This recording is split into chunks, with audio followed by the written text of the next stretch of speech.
Para sa balita sang panahon, naglandfall na ang tropical storm Maymay sa vicinity sang Magsingal, Ilocos Sur, kag nagahulag subong sa area sang Northern Luzon.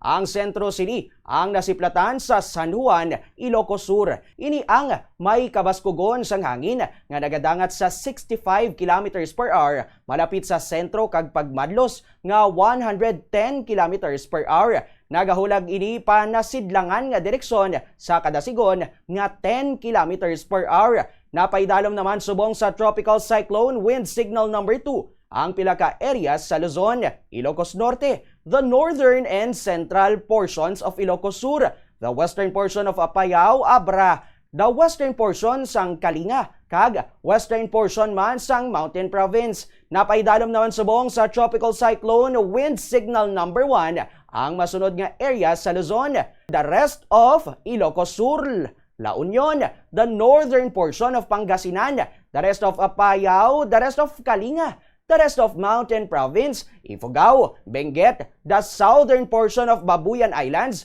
Cagayan, Isabela, Quirino, Nueva Vizcaya, kag ang northern kag ang central portion sang Aurora. Samtang magapadayon tubtob sa masunod nga semana ang magalumon nga kalangitan kag maulanon nga tiempo nga dala sang southwest monsoon o kunabagat suno sa Philippine Atmospheric Geophysical and Astronomical Services Administration.